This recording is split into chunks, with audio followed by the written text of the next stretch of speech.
Wo hast du früher gewohnt und mit wem?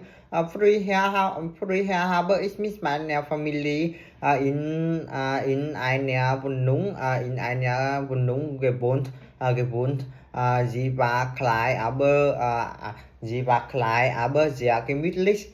Sehr gemütlich. Die Lage war ruhig und in der Nähe Zentrum. Wie war die Einrichtung? Deine frühere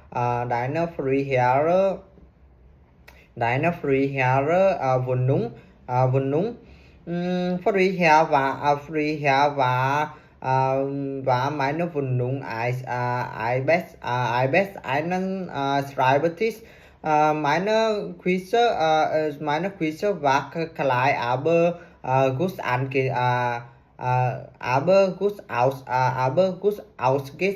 ausgestattet.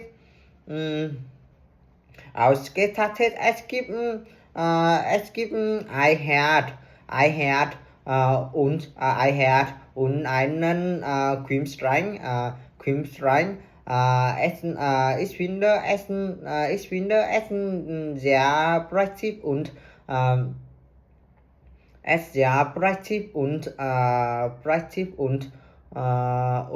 sauber. Wie weit früher deine Wohnung? Früher deine Wohnung vom Zentrum entfernt. Früher war meine Wohnung, früher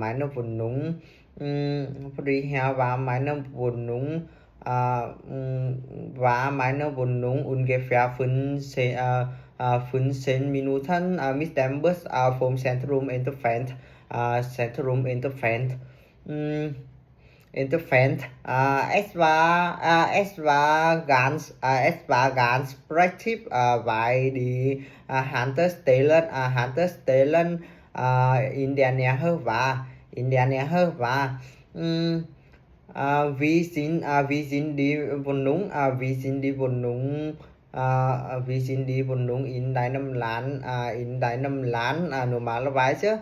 In meinem Land wohnen viele Menschen in Wohnung oder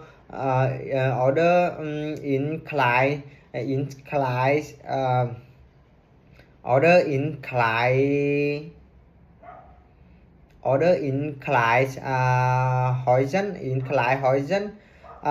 Kleinhäusern im Stadt.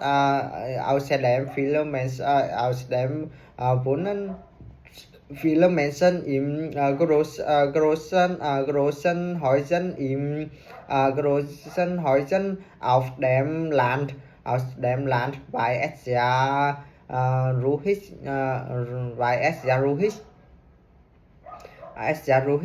Leist du ne? Lift die Wohnung.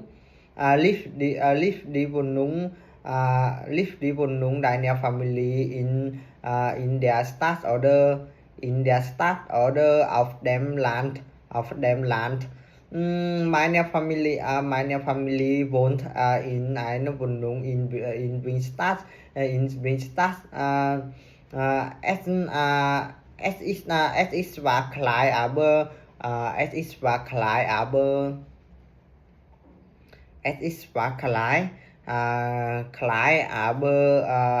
sehr bequem. In der Nähe viele Supermarkt und Schule.